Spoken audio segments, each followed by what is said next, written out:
OK， 兄弟们，现在我辣阳上个梨花岛啊。上趟其实我辣各位主播晒得了夜宵吃的。那么现在呢，我把鱼推荐给我一杯 MED 预备相当不错的弄好了，去尝尝看，打几来看。音乐，起。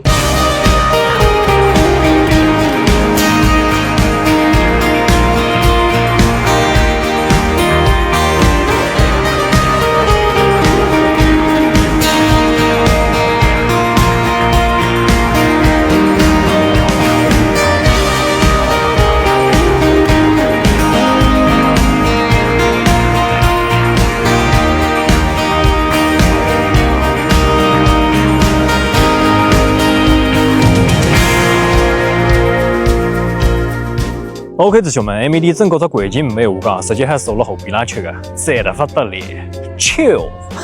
我朋友推荐我讲，来 MED 杯的第一只虾蟹一锅鲜三包菜，日志虾是一只1号大虾，那么一连归5 2.25，还有一只龙虾丸，好，侪是鲜好的，看上去才鲜得了米饭得下来的。OK， 弟兄们，先弄开汤吃吃啊。哎呦，鲜得没得命啊，没得命啊，鲜得了。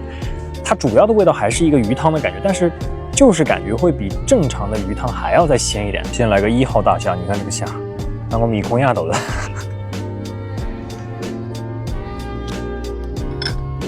这个1号大虾它还是好吃啊，兄弟们，它这个肉质特别紧实，Q 弹的，哇！再加上这个鲜的很汤，哇，无敌，兄弟们！再弄到龙虾丸，那口里像个黄哦，哈哟，龙虾丸一口黄面下去啊！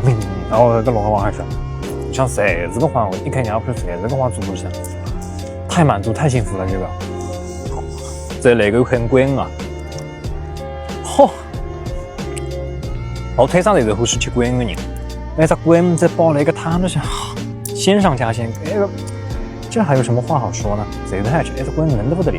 兄弟们必须要表扬一下这个一锅鲜，真的非常好吃，它里面所有的料都很鲜，都很好吃。再来上看一个海肉蒸酱啊，我先弄它块菌边啊。哎呦，我嘴巴打起来了，因为酱太上的鲜的不得了，再加上咸肉的这个香气，这个组合是 OK 的。我第一次尝试了，但是很好吃，真的很好吃，这个融合的不错。再来上看一个红山肉啊，那块啥颜色的赞得不得了，用于擦酱，好呀。我是欢喜吃肉的人，所以我看几只红山肉，马上就点的。啊，我过来一杯，哦，好吃的，它的咸甜搭配的刚刚好。因为我觉得弄高了，就像基本上36红山肉谁没爱吃的，真的。好吃，那个红山肉分地错。总结一下，兄弟们，他家的虾蟹一锅鲜，整个味特赞，鲜得了发得了。那么为了这个酱蒸海肉，我觉得还蛮推荐多的。为这个红山肉我觉得还不错，反正像到这么想去弄高了，我蛮推荐他家的，还蛮好吃的，你们可以来尝试一下。那我们下期再见，拜拜。